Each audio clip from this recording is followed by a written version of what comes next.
Welcome, everyone, to the Ohio Writers Guild. We are so excited to have Jon Gigante. I always say that wrong. You're good. That's You're good. Korean. Thanks. Good to be Yes, here. yes. Welcome, welcome. Thank He you. is an author. But before we get started chatting with Jon, and I'm going to keep watching as folks come in and allow them to at least chat with us. Before we get started with Jon, I just want to share that I am a passive income mentor. I can help folks learn how to create passive income without having to punch a time clock. And for those that feel like, oh, I'm already retired, whatever, there's all kinds of things you can do for some extra cash flow so that you can live all that fun stuff, that you always wanted to. So anyway, that's what I do. And one of my lanes, of course, is writing. And I was so excited to meet Sandy, and Sandy agreed to be my co host. And so, through meeting Sandy and learning more about writing and publishing, I now, and all of this is after I met Sandy, by the way, I now have just launched my third book. It's a collaborative effort. All three of my books are, because that's kind of the fast track to getting published. So anybody that wants to chat about that, we can. But I want to take this opportunity to turn it over to Sandy because she has an amazing writers workshop coming up in Ohio. So for any of you that are in the Ohio area, you're welcome to attend her workshop, and it's right around the corner. So Sandy, tell us about that. Hi, good to meet all of you. I hope your Monday is as beautiful as ours is here. I'm in Springfield, Ohio, right on the border of Yellow Springs. And Yellow Springs, Ohio is one of the most unique, probably areas of Ohio, if not this part of the country. And look it up, Yellow Springs, Ohio. The Mills Park Hotel is a beautiful hotel right in the heart of the little village. And that's where we hold a one packed weekend from Friday evening through Sunday noon.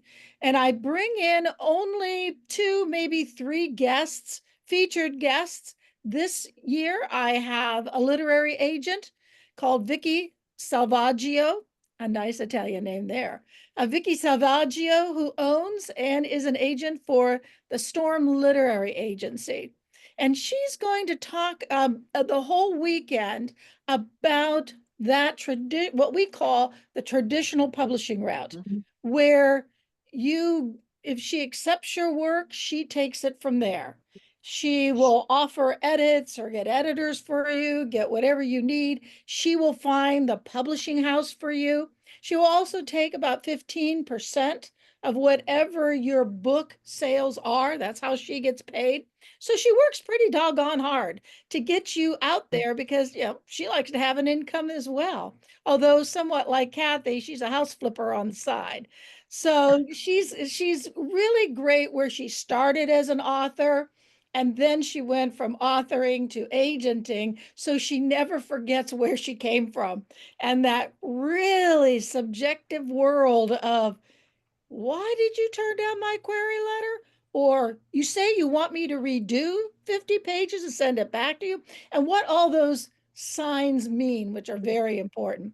She's going to be talking the whole weekend about how to pitch your book. You've probably heard about book pitching before. You've got 10 minutes to sell your life by selling your book in those 10 minutes. Actually, you have 3. She's going to talk to you for the next 7, but she's going to talk about all how you do that. And yes, she is going to have take book pitches. You sign up for them when you get there, and she'll be in the boardroom upstairs at the Mills Park, and so she can have the whole room to herself, just the two of you chatting about your books. She's going to talk about the query letter.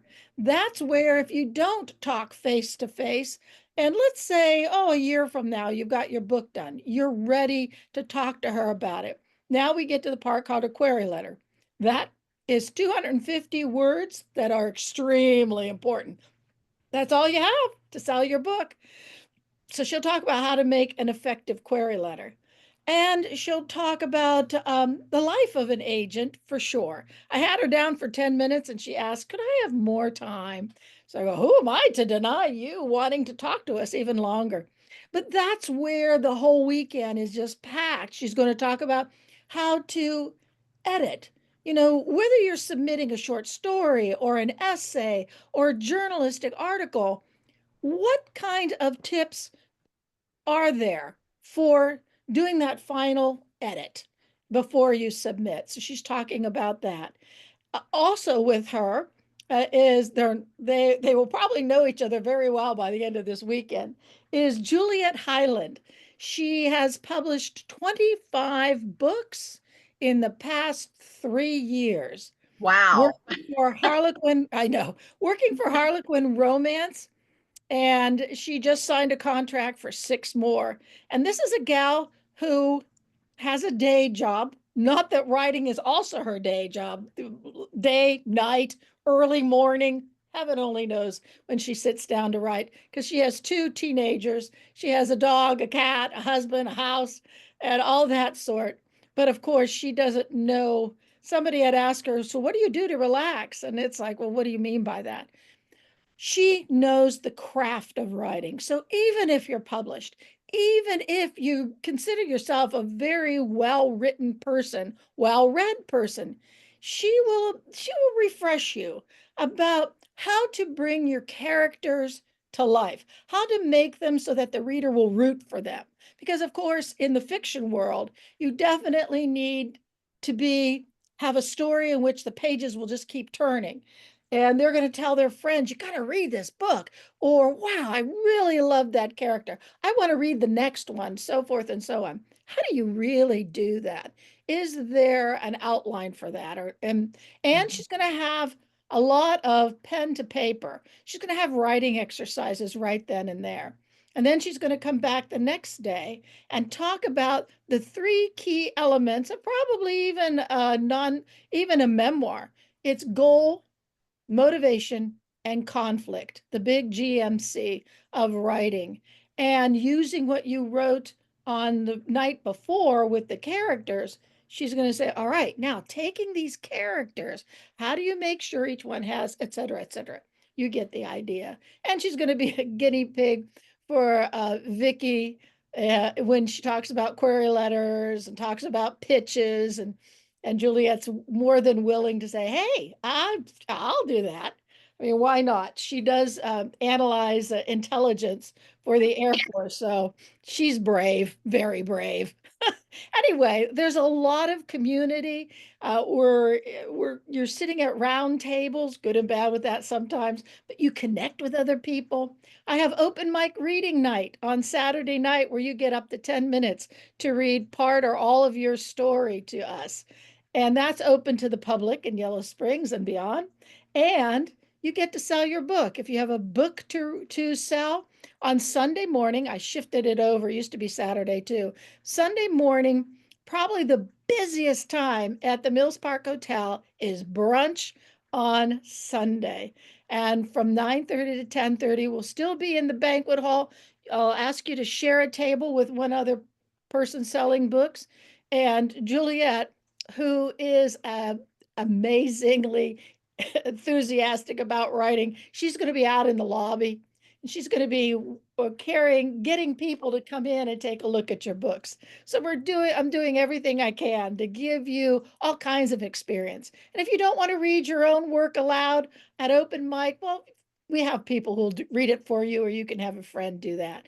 So it's constant. I'm kind of thinking by Sunday noon, your probably brain will be ready to explode in a good way.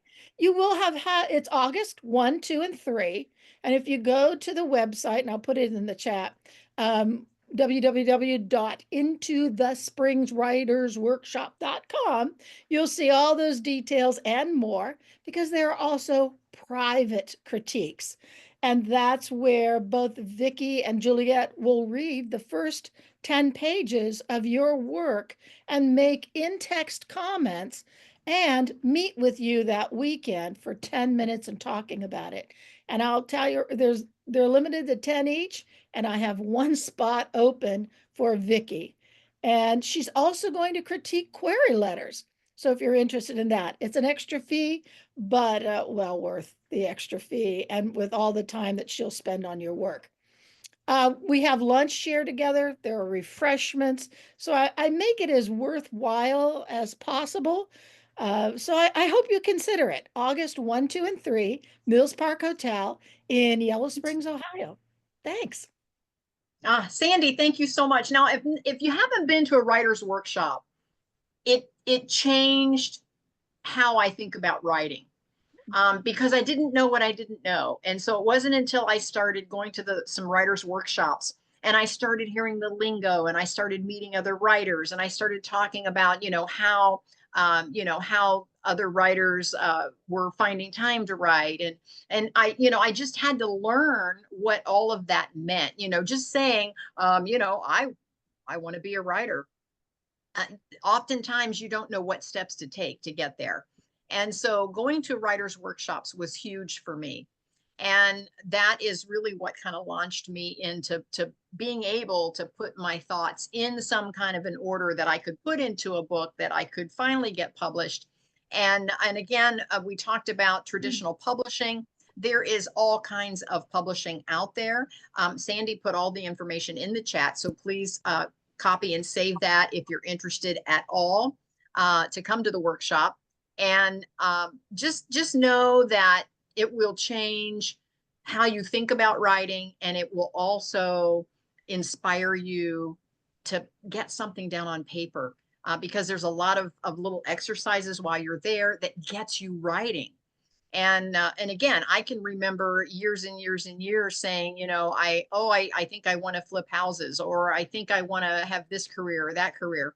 Nothing happens until you start. So simply start. And the best way to start is to go to a writer's workshop. Of the writers, I'm going to one in Cincinnati this weekend. But my favorite one by far still is Sandy's. So much so that, and of course, Sandy is my co-host here on the Ohio Writers Guild. So I have created a tribe trip to her workshop. So anyone that is in my tribe, we invite you to come to the workshop. And that's where I want to, and Tracy just asked if anyone could see her. No, I haven't actually moved you up to be one of the panelists, Tracy, but hang in there. You can chat with us. So hang in there. But I want to turn it over to Sally now, because Sally is also a co-host. She is a blogger, and Sally is a travel agent. So if any of you want to travel to Yellow Springs for the writers workshop, Sally can help you with those travel plans. If it's something that you're not comfortable doing yourself, Sally can help you with that.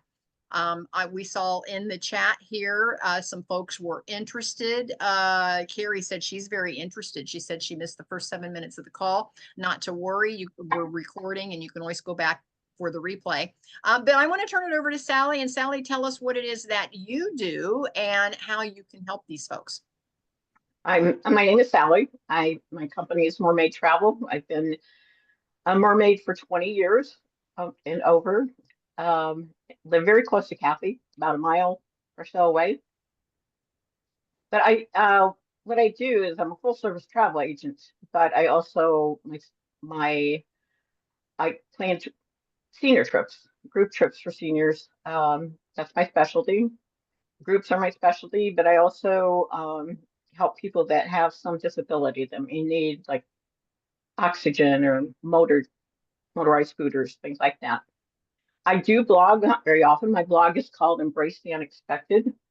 I missed the publication for your book, Katie's book, to get an article in this time, but I did it the other time. So I never really considered myself a writer. I had a lot of ideas, but I realized everything. If you look up my website, mermaidtravel.tours, everything there is what I created. When I have trips coming up, like to the Alpine Alps, the Swiss terrain, Swiss villages, trips to canyon country, but I have to put Canva is my friend. I have to put all of that together. So I'm the one who does that, good or bad. That's my writing. That's what I do. I don't blog very often, but I sort of blog when I post things on Facebook about trips or different things. But that's what I do. So I am not an author, but I create a lot of writing. Well, actually, Sally is an author. She just hasn't thought of herself as one Yeah. yet because she mentioned the magazine. We do have a magazine called Freestyle Living, and it comes out quarterly. And so many of you on this call are staff writers for the magazine, including Sally. And so she is published because being published, it can mean a lot of things. And these days with self-publishing, everyone can be published. Now, that doesn't always make it good. There is a lot of writing that isn't good. But again, you have to get started. So don't feel that you can't, that you can't write or that you can't be published. And Sally can help you with any of those travel plans, not as well as the trips that she already has planned for her tribe. She can help you if you want to come to the Oh yeah, for sure. conference. And it's Yes, very step nice to meet one, everybody. Cheryl says step one is recognizing yourself as a writer. How true, Cheryl. Thank you so much. Okay, thank you. Yep, thank you for that. Okay, we are now going to talk to Jon. Jon, thank you so much for being with us. Of course. Jon, Pleasure to be Jon here. and I are in another writers group together, and Jon is now a published author.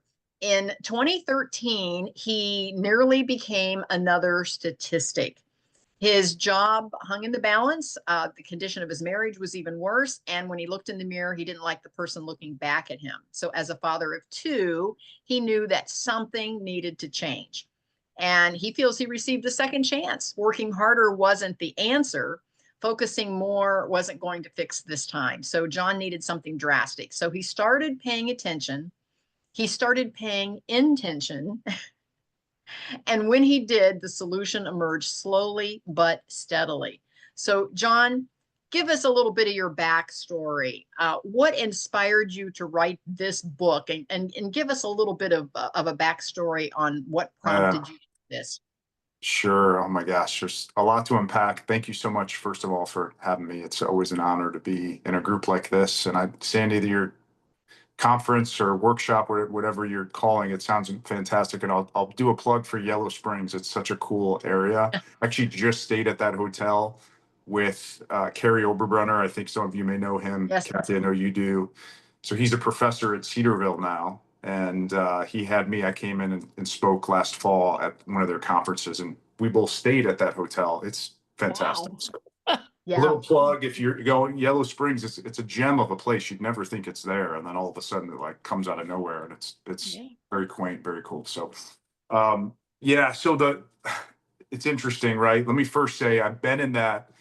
I stand shoulder to shoulder with many of you if you're saying you're not a writer, because I was that person for so many years.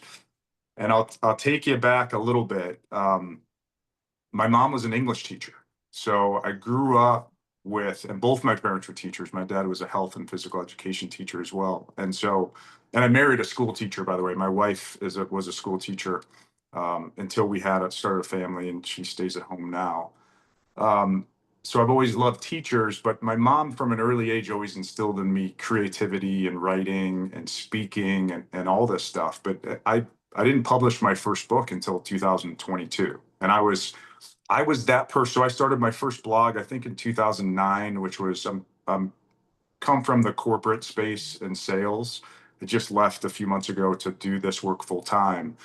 But I've always been into productivity. So it's funny, my first blog was called 1440, which is you have 1440 minutes in a day. So it was all about how to be more productive. And I was if anybody's heard of Getting Things Done, David Allen's work, Stephen Covey's work, the 7 habits of highly effective people. So it's funny how that it evolves over time. So I went from 1440 blog to something called the Catalyst Project, where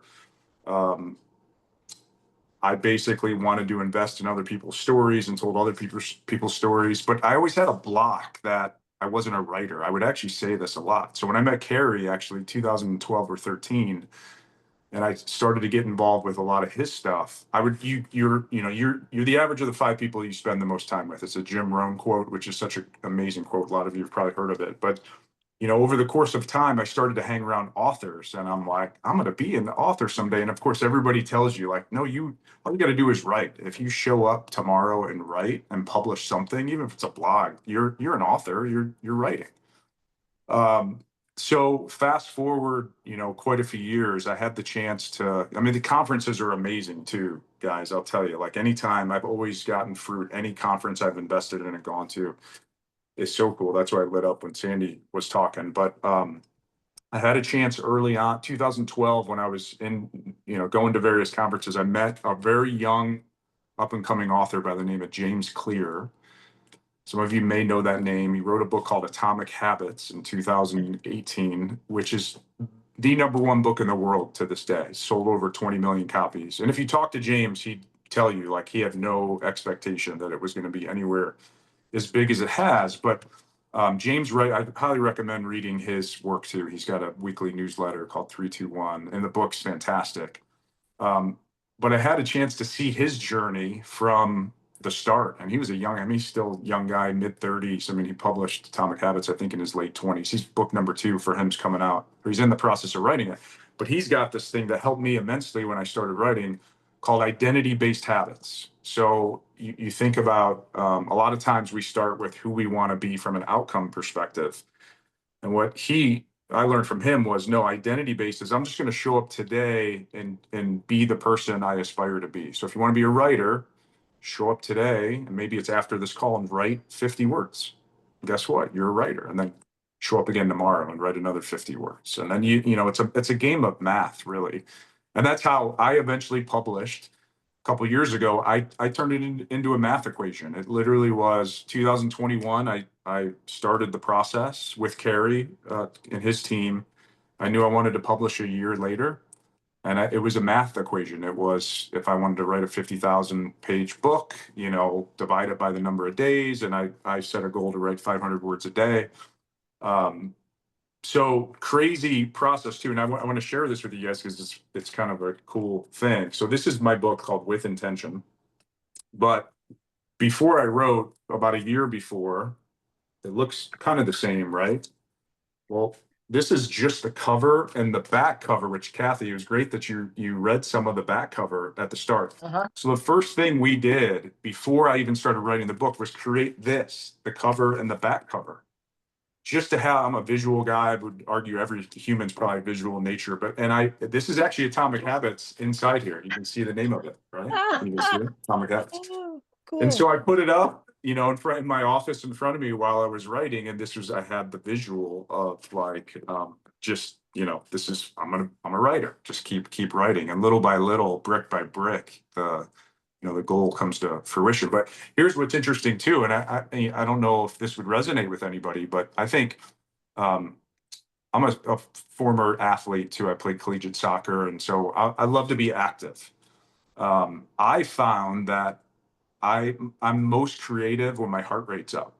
So I do a lot of public speaking.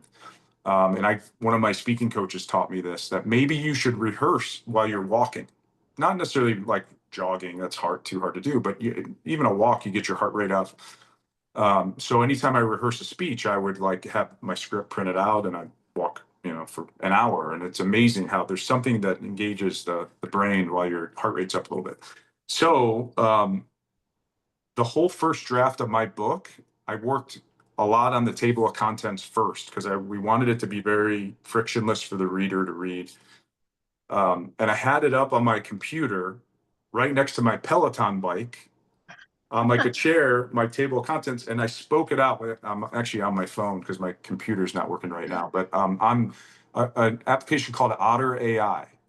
And all I did was table of contents, and I did a lot of pre-work. So I had table of contents, a story I wanted to tell, the point I wanted to make, and then I just spoke the book out. And in a series of probably 3 or 4 bike rides, I had the first draft, and it was not good, by the way. It was just very, choppy, but it was the first draft. And then Otter, you can take it, copy and paste it into a Word or Google Doc. And then that's when the sculpting happens from there. And the other thing I'll say too, and I'm sorry, I'm kind of jumping around. No, this is great because this is what I teach my students all the time. Yeah.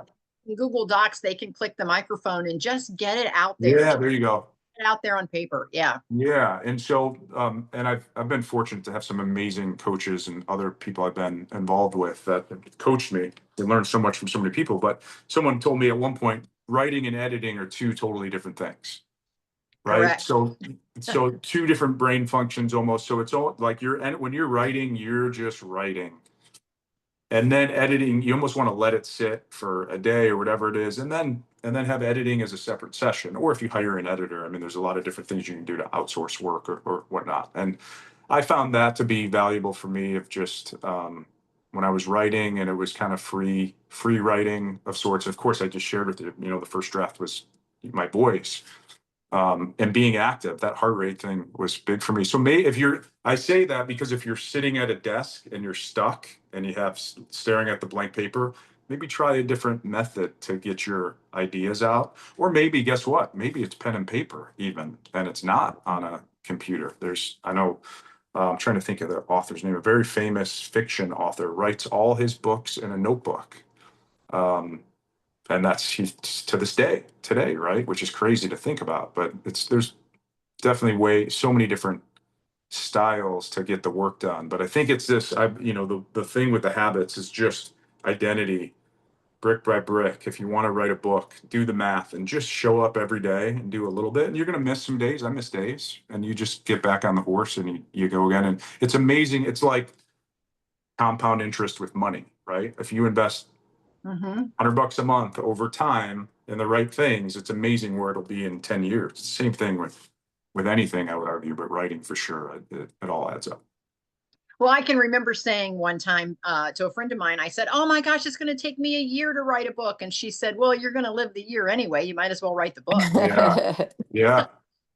So I get it. True. In the book, you introduced with intention wheel. Yeah. Can you break down the 5 components of that and how might that help us? Yeah. Okay. So would it help to let me give you a little bit of context here, because I'll try to keep it somewhat brief before I go into it. I said I grew up an athlete. We talked at the beginning. I was the son of an immigrant. My dad was from Italy, came over as a kid. Very poor family when my grandparents brought their family over. Literally lived in an attic in Cleveland with like 3 other families. Very blue collar, it's the American dream. This is the 40s and 50s. And so fast forward quite a few years, my dad was the first person to go to college in his family. My mom was actually the first person to go to college in her family. So I mentioned they both became teachers. My dad ran a second business, a grocery store, with his brother. But I came home from school one day in 5th grade, and my mom said to me and my 2 older brothers, "Guys, your dad's in the hospital. He had a nervous breakdown." And of course, I'm in 5th grade, right? And I'm like, "What's a nervous breakdown? I don't know what that means." And so dad goes away for a couple weeks.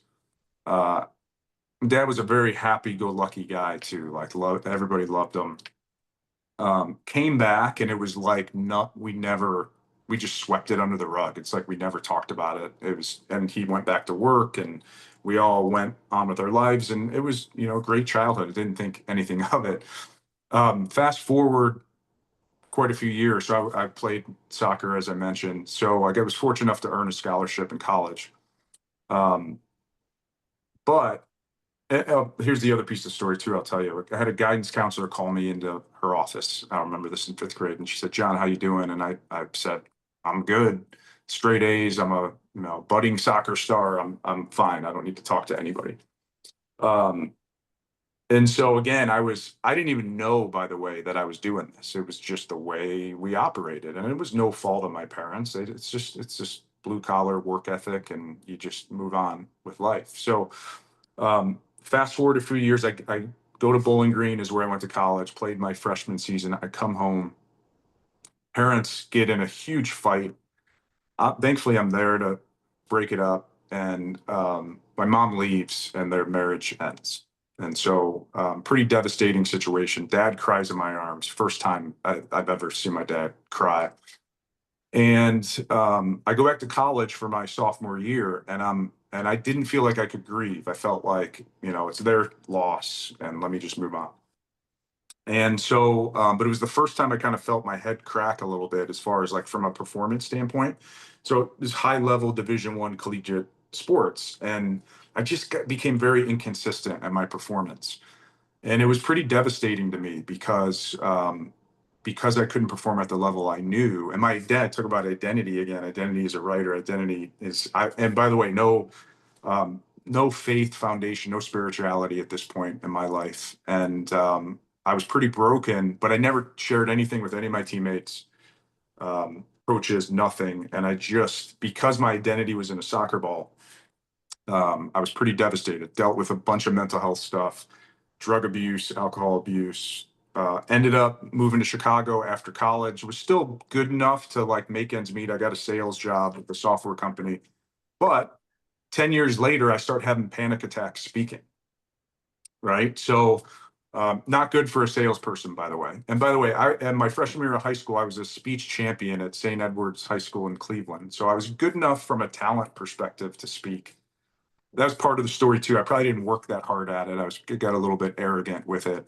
But I say it's, you know, I never took out my trash. You think about, you all have the trash comes every week and we have to take our garbage can out, and the company, we have Rumpke here in Columbus, they come and they take it and it's emptied and we bring it back in. If you don't, it gets stinky and smelly and all that stuff. We're the same way as humans. If we don't take out our trash, that's what happens to us. And that's where I was. So of course I was having panic attacks speaking. So the book is actually about the road back. So I knew I had the skill set, but again, at both the sports level and now at the business level, I had been at the top, but I have also crashed and burned. But I knew, like, look, for me, my faith is a big part of this. So God had me. I didn't yet really have a relationship with God at that point, but that's part of this journey too, that I had to fully surrender and say, this is not about me. This is about you, Lord. Take the wheel. Really, that song. And that was only like 12 years ago. So I literally went from, I knew, and some of you have probably seen the movie Top Gun, right? Is it? Yeah. So the first Top Gun, I know there's been a new one, but Goose dies. He was a pilot. And if you haven't seen it, the one pilot dies, and Maverick, this was Tom Cruise, they bring him in and he's afraid to fly. And they said, the guys that ran the thing said, we got to get him back in the plane as soon as possible, or else he's never going to fly again. And so I knew when I had this one panic attack where I had to leave the room in Chicago during a sales presentation, an internal meeting at my company, super embarrassing. And I faked a headache, by the way. That's the other part. I was too afraid to even say, like, this is actually what's happening, guys. But I went to Toastmasters, if you've ever heard of that, which is a speaking club, for 2 years, every Thursday, Vineyard Church in Columbus, 7 a.m. And I just rebuilt my speaking muscles. And I remember I had a piece of paper, like the first speech I ever gave, you had to just talk about your background. And I remember having it on here and like my hands shaking, right? Now, remember, I was a speech champion, so I could do it, but then I lost the ability to do it, just like I lost the ability to kick a soccer ball, essentially. And so thankfully, I met guys like James at that time, or Carrie at that time, that poured into me, and learning, habits and identity. For me, that faith journey, again, really, really important. So surrounding myself with the right people. But the key unlock for me was actually sharing the story, honestly, and being okay, not being okay. And so there's a Bible verse, regardless of what faith you have, it can help anybody, in 2 Corinthians, where Paul's asking Jesus to remove a thorn from his side. And Jesus says, no, my power is made perfect in your weakness. So when you are weak, then you are strong. And I read the Bible for the first time at this point. I'd never read it before. And that just hit me so hard. And I said, oh my gosh, this is it. If I can talk about this in public, speech champion to can't speak anymore. Now I'm going to go on this journey to speak again. And I'm going to share this because I want to build into everybody and inspire people that no matter what failures they've had, they can make it back. And I talk to younger athletes all the time now, and I talk about this, and younger salespeople, every human being, right? We all go through stuff, but we all have a chance to redeem, right? It's the resurrection mindset, and it's death to life, and I think we all have the power to do that. And so, the book, and a long-winded backstory, Kathy, but I think it's important. And so, it is important. Thank you. Yeah. So the wheel. So I created what's called the with intention wheel, and there's two elements to this. There's self-intention and others' intention. I believe we have to build ourselves, but it's not selfish. It's so we can serve others. Okay. So the with intention wheel for self are 5 things. And I have a coin here. If I was with you guys, I would give you a coin. But And I believe in Jim Collins wrote Good to Great back in like 2000. Amazing book about businesses and what they've done to be great. And he talks about this concept of a flywheel, and basically the best people or businesses have a process where they continuously improve, and then it builds on itself and it eventually gains steam, and it just becomes this incredible process of execution and excellence. And so there are five steps, and I can send you, and by the way, I'm happy to send a PDF copy of the book too, if you want to pass it out, Kathy, if you're good with that. Absolutely. Yeah. So there's 5 steps. Awareness is always the first step. We have to have self-awareness. Agency is the second step. So this is taking ownership, and that's a mindset shift. And then third is ambition. So that is your future state and where you want to go. So I believe everybody needs a bold vision. And I'll tell you, I spent 25 years in strategic software sales. My career changed when I went from being a selfish sales rep, it was all about me and my quota, to really caring about the client and asking one simple question. I would get on a whiteboard in a boardroom and I would say, Mr. and Mrs. Client, forget about our products. If we're sitting here a year from now, what's a 10 out of 10 for you? If all the stars align. And we go through a process in an hour, 2 hours, and we'd write a vision on the board. And it was amazing what transpired. These companies, literally, a lot of them never really did this type of work before. So they would almost build their business plans in front of us. And then I'd be able to go back and basically, we'd take pictures of the board too, by the way, and I'd show them. And I never had to sell again, because it was like, look, you told me this is where you want to go. You told me this is your vision. I have a way for you to potentially get there. By the way, you could say no all day long, right? You always, we're in sales, it's okay for the customer to say no. It may not be the best fit. But I think as humans, it's the same thing. We need a vision. We need a bold vision, 10 years, 50, 20, and 1 year vision. So I would ask you guys, if we're sitting here a year from now on this same call, what's happened for you? What does your life feel like? What relationships are you building? Who are you serving? Are you a published author? Right? Do that work. You can do it in 5 minutes, or you can do it in 5 hours, but doing that work, getting pen to paper, is really, really powerful. And then the fourth step in the process is action. And they're all A's, by the way, for a reason. I call it finding your A game. So you got to take action. So you think about, let me back up. Awareness is the first step. That's your starting point. You got to take ownership or have agency. Ambition is your future state, where you want to go, but then you got to close the gap, right? So how you close the gap is you take action. And then the final step is adjustment. So it's this constant cycle, I believe, of those 5 steps of assessing where you're at, doing the work, making the proper adjustments. It's an average of 5 people. You spend most time with such a powerful quote, because you need trusted advisors around you. You need a tribe. Kathy, I love what you're doing here. You have a built-in tribe right now. You can hold each other accountable, set goals together, and who knows, maybe even do some writing together. I know some writing clubs. Maybe you guys do that. Yeah. We do. Awesome. Yes. Yeah. Awesome. That's incredible. Yes. Intentional time. And so that's the self wheel. The others wheel is an acronym for serve. So there's, again, you build yourself so you can serve others. And so it's sincerity. You always got to be sincere and authentic. Empathy, so you think from the other person's perspective. Resourcefulness is third. So you figure out a way to get the job done and serve someone. Always want to add value. And then finally, what energy are you bringing to the table? And I think that's something we all have to look at, and how do we fill people's buckets and that sort of thing. And I think those two together are a really powerful recipe for really good things. And so, yeah, so that's essentially the book. I'll send it to you guys, but it's a never ending process. I haven't figured it all out. I've done a lot of work in this world. I do a lot of executive coaching and speaking and consulting now. So it's so fun to be able to pay it forward. And that's the other thing I'll say too. Once you get somewhere, pay it forward, bring someone else along with you. Yes. I think there's magic in that. Oh, tons of magic in that. I really appreciate, boy, I'm telling you, I took a lot of notes, Jon. Now, this is amazing stuff, because it's exactly where we find ourselves, and it's exactly what a lot of us need. I know writing a book takes a lot of discipline.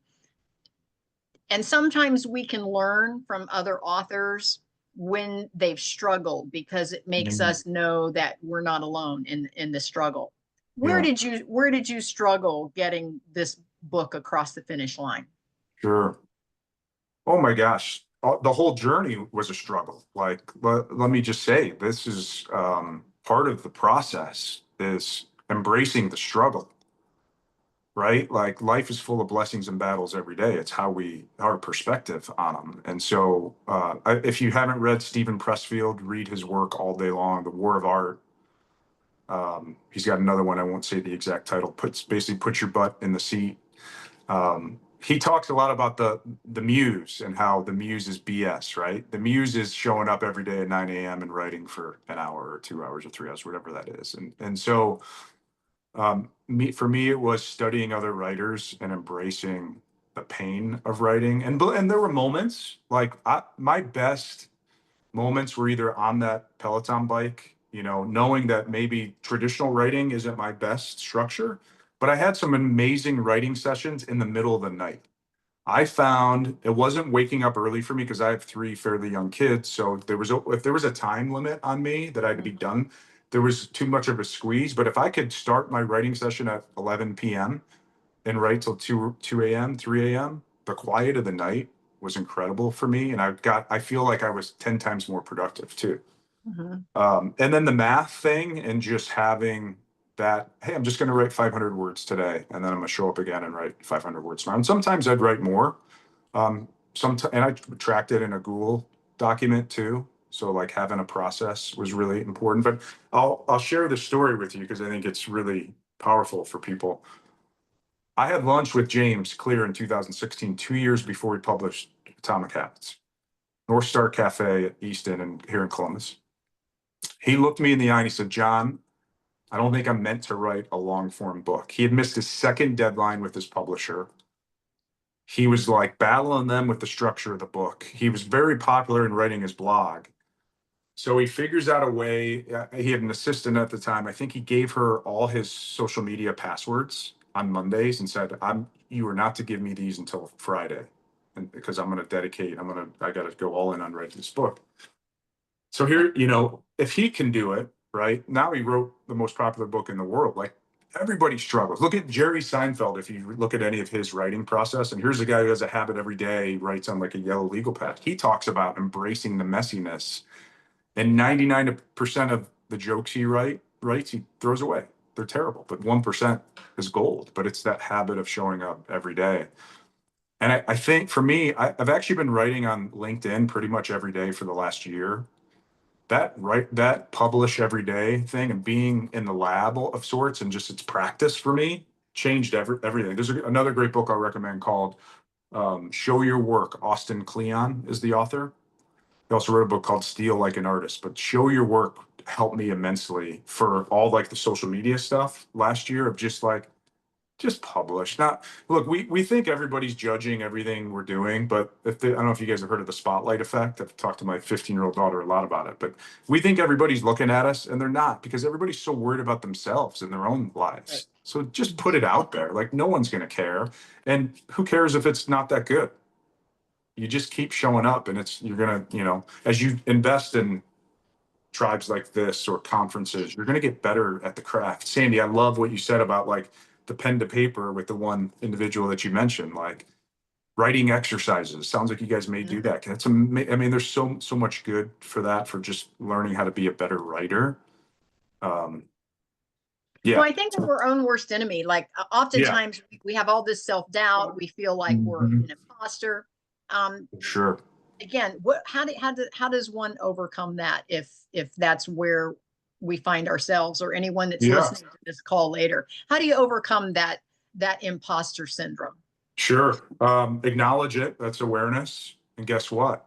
There's research on this. If you don't have imposter syndrome, you may have a problem. Right. And there are people out there that don't have it and pretty arrogant, right? Like, come on, and everybody shows their highlight reel on social media. So you see it and everybody's got garbage they're dealing with. So they're probably hiding it. I'll recommend more books to you. Overcoming the Imposter. A friend of mine wrote it, Chris Kelso. It was all about imposter syndrome. So he's done a bunch of research on this. And so I think just the awareness that we have it, this is part of life. And like, okay, so what? What are we going to do about it? Like, just show up and make it happen anyway. And once we get out of our own way, man, I used to want to be so perfect. Like as an athlete, I wanted to be the perfect soccer player. And that hurt me so much because if I had a bad touch during the game, that little voice in my head would say, like, you suck. You're not good enough at this level. And I talk to my son's an athlete now too. He's 17, and I talk to him all the time because he deals, every human deals with this. But it's how do we quiet the voice in our head? And I think the first step is actually to be okay with it and not run away from it and acknowledge, like, you're here, and I'm just going to deal with you, and I'm going to keep. It's being comfortable in the uncomfortable, right? I'm going to keep moving into it. There's an awesome documentary on Netflix called Stutz. And it's about Jonah Hill, who's an actor. This is Phil Stutz is his psychologist. Fantastic, Hollywood produced, but he does a documentary about his psychologist. And what Stutz, the biggest thing he helped Jonah Hill with, and a lot of other people that he works with, is this thing called the reversal of desire. And all it is very simple. Whatever it is you fear the most, you move into. And just taking that step into the fear removes a little bit of the fear, maybe not all of it. And I can tell you guys, as someone who's had panic attacks speaking, I have scar tissue presenting. I've given speeches to a couple thousand people before. You think I wasn't scared? I absolutely was scared, but I also switch my terminology. I call it excited now. Butterflies actually don't go away.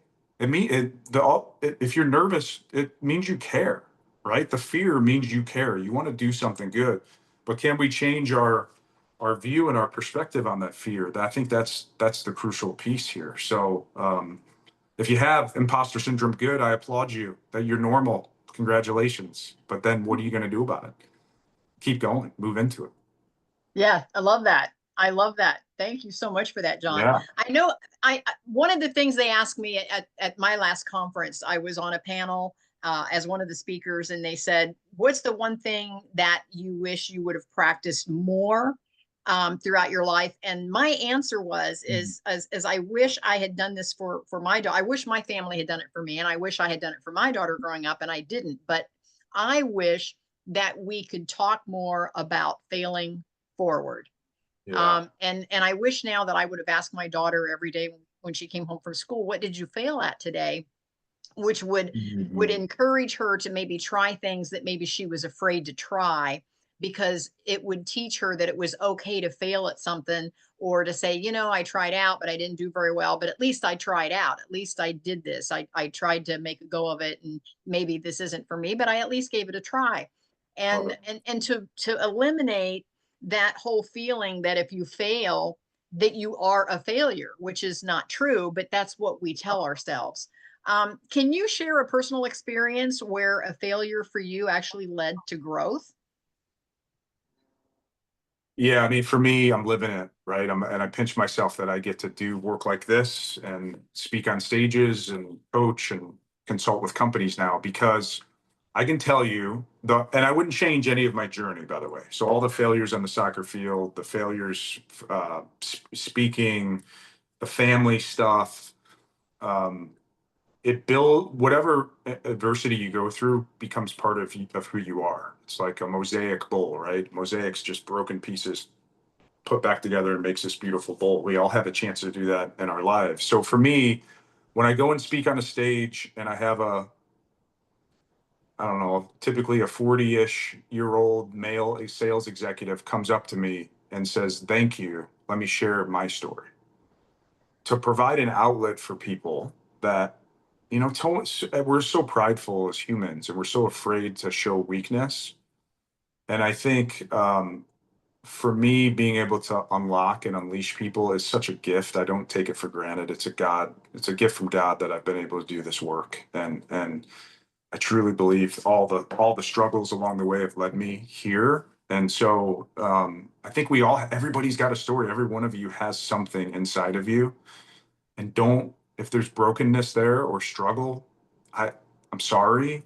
I want to be empathetic to that, but you can use it for good. everybody's got something. And this is what I say about paying it forward. It's the hero's journey is Joseph Campbell's work, is this idea of you go through something, right? You're on a path. Usually you go through something, a guide comes along to help, and then you come back to save the day. Like every Hollywood movie's made off this, but that's our lives too. We have a chance. If we can do good with our story, whatever the trials or tribulations have been, we can pay it forward and help somebody else. Jon, that's wonderful. I love everything that you're doing. A lot of our listeners they're a little confused about the whole publishing process. So I want to talk just a bit about that. How did you decide to go with the publishing route that you decided to go with? And I've shared my story on why I decided to be in the collaborative books. And then, of course, Sandy has these wonderful agents and publishing companies at her writers' workshops. And so just to give an overview to all of our listeners, you have traditional publishing all the way on one side, you have self-publishing all the way on the other side, and you have 1,000,001 hybrids in the middle. And those are all the vanity presses and, tons and tons of options. And I'll say this, there are some scams. So be careful out there. Don't be writing a check until you actually, vet whatever it is that publishing company you're going to go with. But be careful and make sure that it is legitimate, because there are a lot of scams out there as well. How did you decide your publishing route? Yeah, I would say probably because I had the relationship with Carrie. She's a very close friend. And so Carrie Oberbrunner runs a company, a publishing company, a hybrid. And I didn't know any of this before I started the process, right? So, I knew some authors, but James was traditionally published. He had a pretty big following. So, usually, at least my perspective was, and I didn't have a big following, was unless you did, it was hard to get a book deal. So I decided, I guess, to self-publish, but then again, it became a hybrid because I hired Carrie directly to help me with like the developmental editing process and that sort of thing, which again, I didn't even understand all the different editing types there were either. So it was probably more of proximity and knowing like, all right, I just made the decision to write the book. I knew someone there. I did investigate a couple other hybrid publishers, but there's no problem with traditional either. As I've jumped into this, and I plan on writing more books, so I would absolutely entertain that. I think it's a fine process. I've heard mixed reviews on the marketing end of things that, a lot, even if you get a book deal, it don't really help a lot with marketing. And that's been one of my, of course, with hybrid or self, you're marketing yourself. But I would say that you got to market.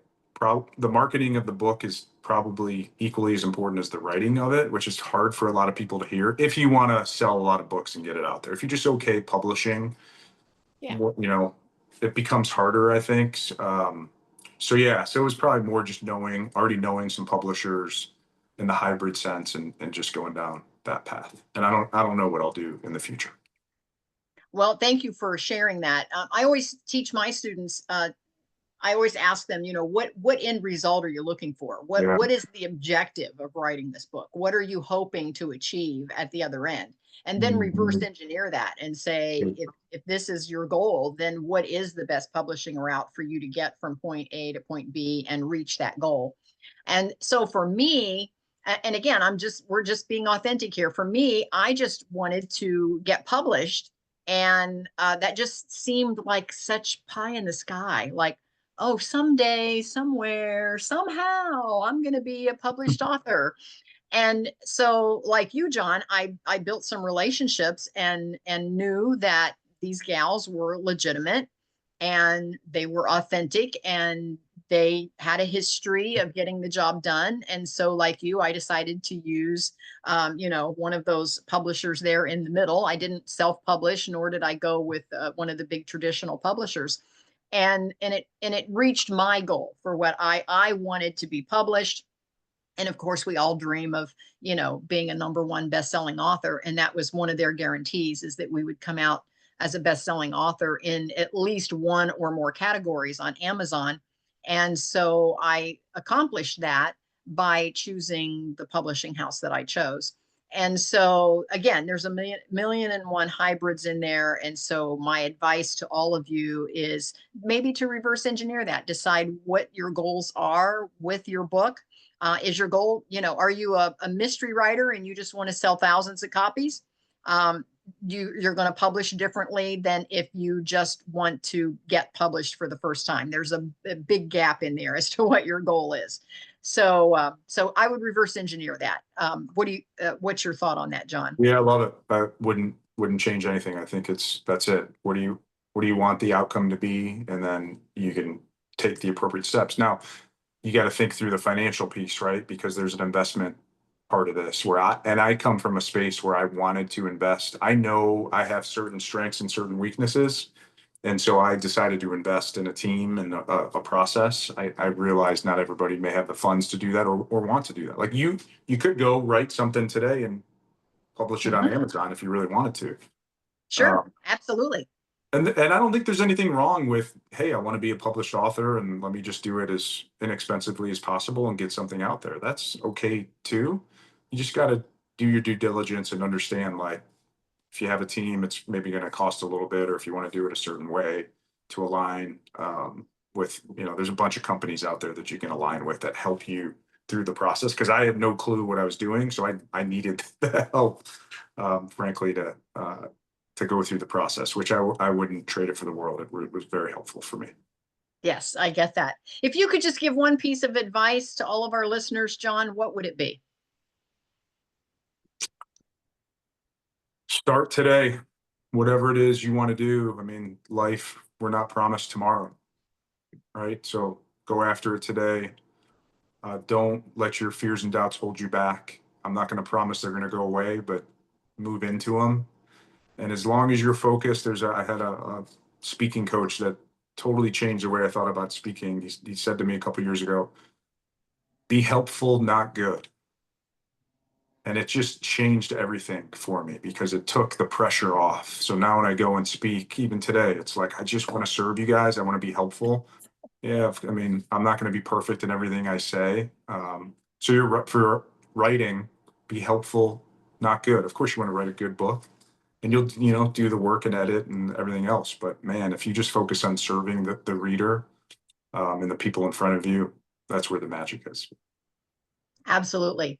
So I don't know about the rest of you, but have you felt the magic today with Jon? I certainly have. Jon, thank you so much for being so authentic and sharing your story with us. I really appreciate you. I want to open it up to any questions. So if anyone has any questions for Jon, we're just going to open it up for a few moments. You can click your little audio button to unmute, and all of you have the ability to unmute, and you can ask Jon any question you would like.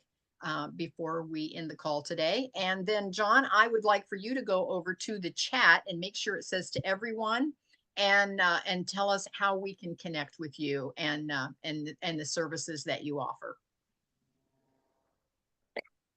Jon, this is Carrie. What is the hybrid publishing that you mentioned? And Jon, you're on mute, so make sure you unmute. Okay, sorry about that. Hybrid's just a mix. Well, it's self-publishing, but with help, right? So essentially, the difference, at least in Kathy or Sandy, correct me. At least from my perspective, you're paying someone to be a part of their process, and they help. Like for me, my experience was they helped with all the back end setting up, making sure it was in the right format, getting it on Amazon, all that stuff. I did an Audible book as well. So they would help with like marketing, like you said, as well. Yeah, typically, like I paid for an additional marketing package, right? So those types of companies, a lot of them I think have a all you can eat, like you pay us X amount and we'll help you with, once you write the book, some of it's editing, some of it's, the whole package, marketing, all the back end stuff. There are ways to do that, by the way, on your own, but for me, it just made sense to invest in having someone help me. I knew that wasn't my strength. Is there any watch outs for like Kathy, you were mentioning, there can be some scams.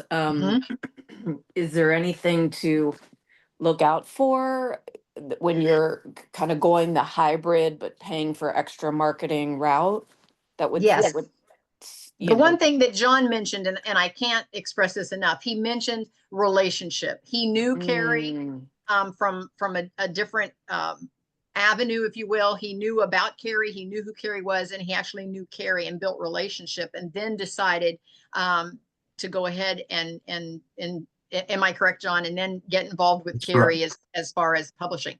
My journey was the same. I was on social media and was in several different groups where I physically could see and talk to the gals that I eventually signed on with. And I got, it was a year. I was in different groups with them for over a year and felt that they were very authentic and knew the other book projects they had done and had gotten to build a relationship with some of the other authors and determined that yes, they were delivering on their promises. So it was probably a year before I signed on and decided to sign on with a book project with them. So to answer your question, it's about relationship. It's just knowing the people and knowing that they're going to deliver what they say they're going to deliver. Now, if you're just starting and you've not been in any of those groups and you don't know where to start, I would ask for some references and maybe connect with some of those references and say, what was your experience with this publisher? I mean, when you go to a publishing house, is it worthwhile to, let's say, how do I say this? Like, let's say they specialize in memoirs versus romance novels. I mean, is that something you want them experienced in whatever you're wanting to put out, or does it not matter so much? I would say yes, it matters, especially if there's a marketing piece to their product, because they already have the audience. So yes, so if you're purchasing a marketing piece as well, then it would be definitely to your advantage that they'd be experienced in the style of writing that you want to do, the genre. Okay. Very helpful. Thank you. Carrie, thank you so much for your questions. Anyone else have a question for Jon or myself or Sandy or Sally? I always have a question if no one else does. Sure. I thought it was a riot that you started with the title and cover of your book. More than anything else, we're so worried about the first page, the first sentence, the first word, and here you are. Hey, I'm all done, and it's going to look like this. So why, with nothing on the page, why did you name it With Intention? And what do you mean by the word intention? Yeah. Okay. So With Intention came from, so when I was going through this process of rebuilding my speaking muscles, I had I had to turn my career around at work. I almost got fired during this time. You can imagine panic attacks, like I'm struggling to even be in meetings, right? Thankfully, I had some people believe in me, turned it around, had a couple good years under my belt, and I realized that I wanted to keep getting better. So I did a project called Success Habits, where I interviewed a bunch of high performers in our company, which then turned into like this big readout I did at our sales kickoff meeting. By the way, same meeting that I had the panic attack in like 4 years earlier. And it just lit a fire in me that I wanted to do this work more. I wanted to learn from people. And then again, in a family of teachers, I wanted to teach it as well. So the name, I started a video podcast series back in 2017, and we were searching for a name.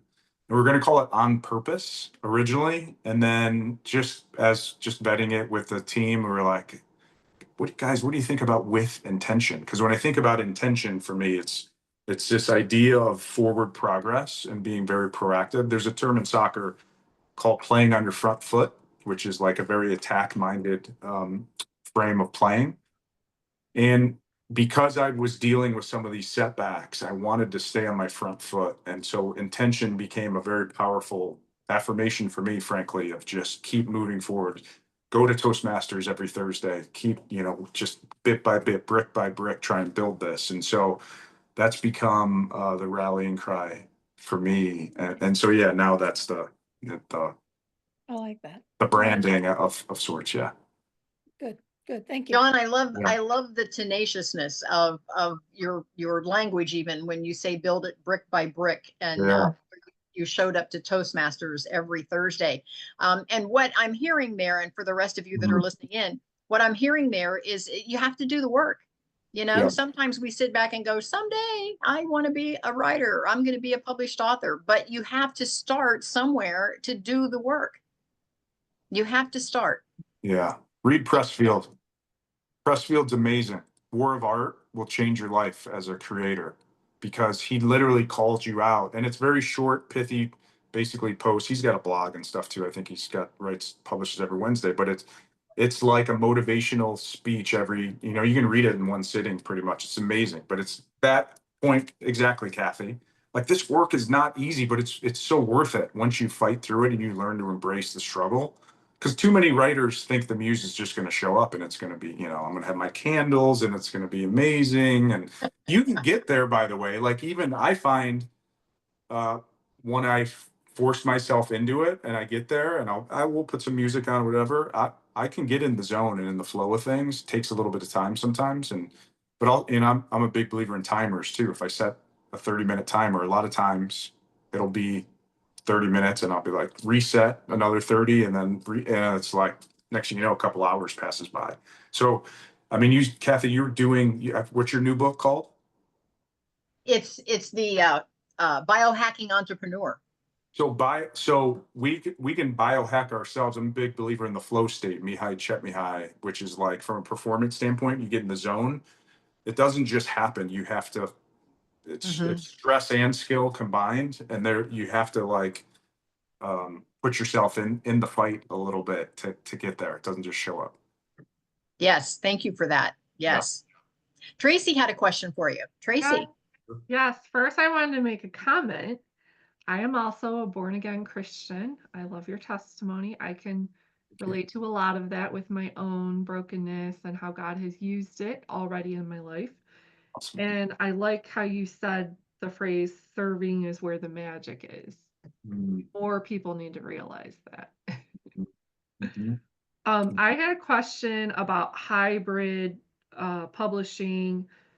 I was talking to a publisher and I'm wondering about the average cost, if you know anything about what the average cost is for hybrid.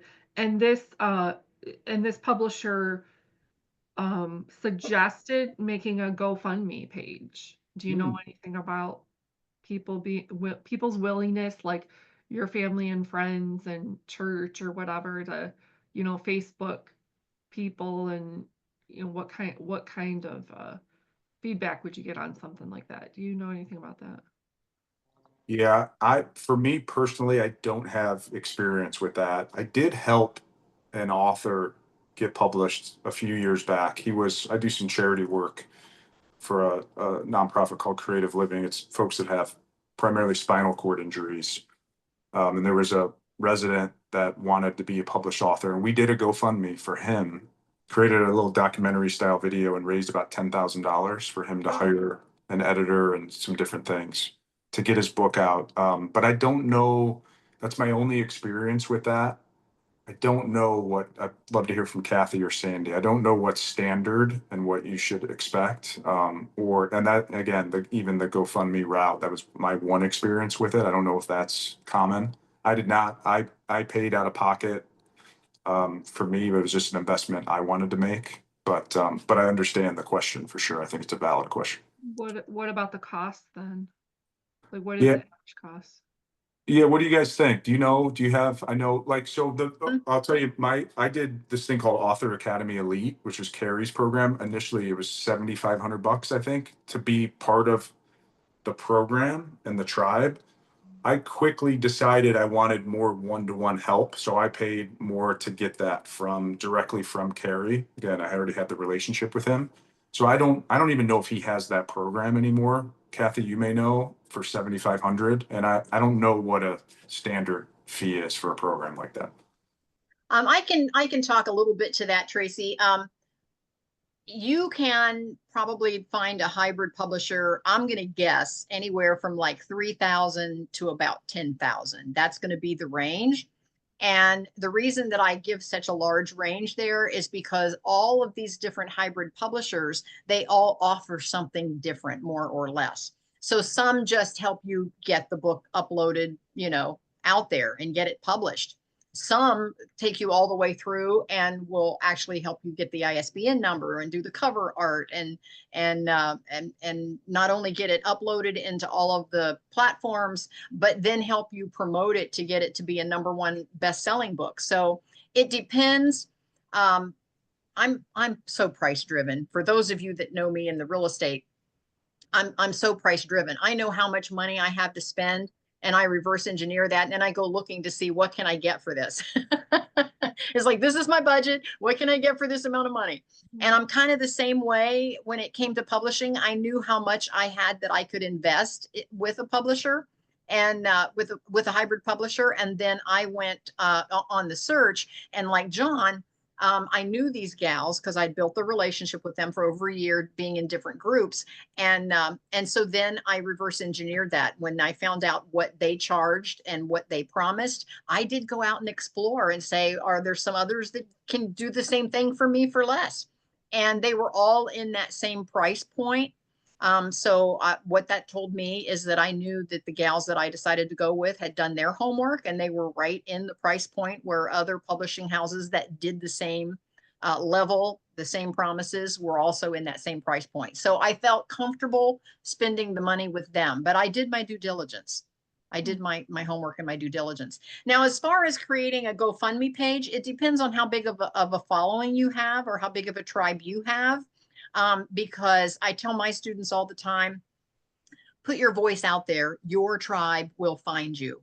Yeah. Your tribe will find you if you just put yourself out there. So if you're already doing blogging, or you have groups, or you're involved in writers workshops, or if you're already involved in some of those things, those people are your tribe. And so yes, they will help you. And then look into some scholarships. Maybe sometimes there's some scholarship money around. Some of the writers groups will have a scholarship for you to go to a writers conference, for example. And so there's some options there. So and if you're in Sandy. Ohio, if you want to check into the Ohio Arts Council, if you know how to write a grant request, that'd be a way to go. But another way, something called Patreon, Patreon. Look in, you might want to just look and explore that. I have a lot of writer friends who make a living. Oh, okay, not a living, but they make some income by saying, if you pay me $2 a month or $1 a month or more, I will send you a story, a newsletter, something about that you've created, that you've written, and they pay you. It comes out of my PayPal account, and I am paying a couple authors just to read what they're writing once a month.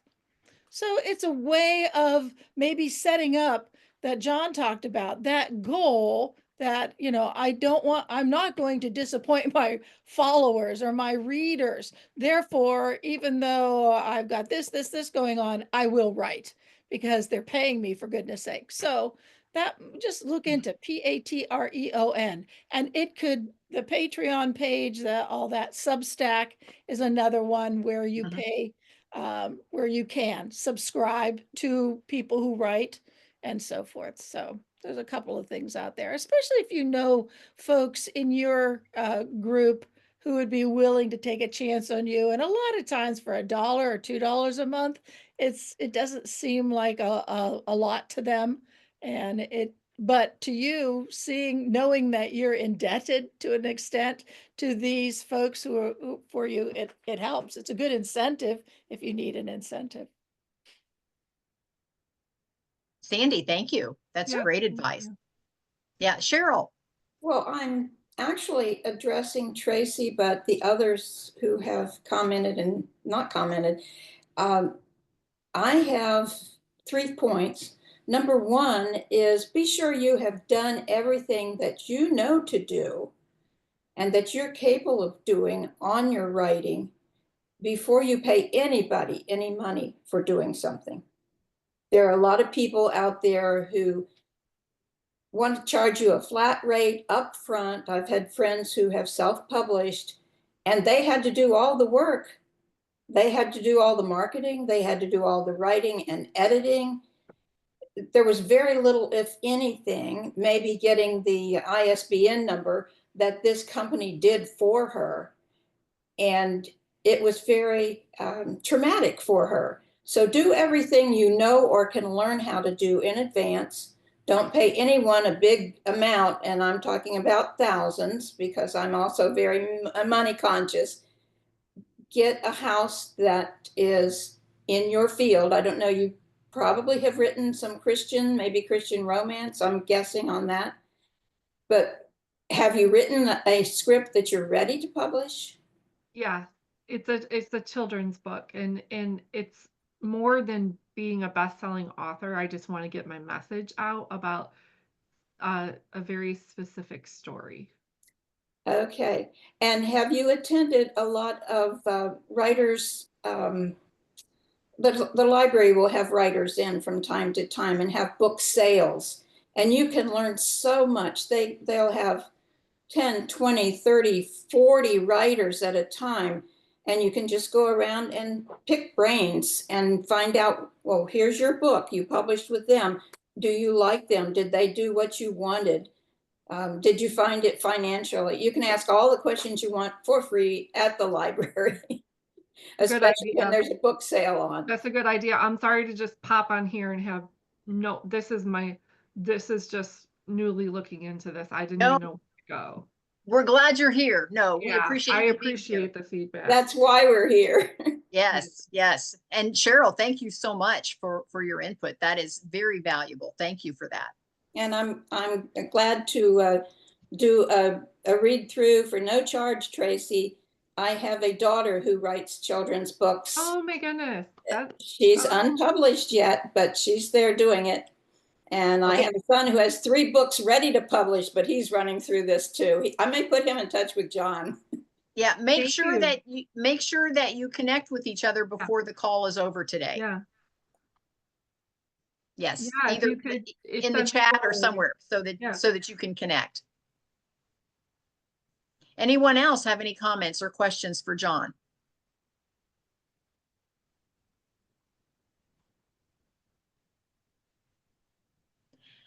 Jon, tell us how folks can get in touch with you. Did we already do that? Yeah, I did put just my website in the chat. Feel free to jump on there. I have a free newsletter that I publish every Saturday morning with a little bit of inspiration. And then you can find me on LinkedIn. I'm on Instagram, Facebook, you know, all the social media stuff. X, I guess we call it now, not Twitter. Yeah, would love to hear from you. Would love to connect. And yeah, it's such a pleasure to be with you all. I really appreciate the time. Jon, we appreciate you and you taking your time to be with us today. Thank you so much. Absolutely, my pleasure. Sure. And we're going to stay on. I am going to stop the recording, but I'm going to stay on so that you folks can connect with each other. So hang in there.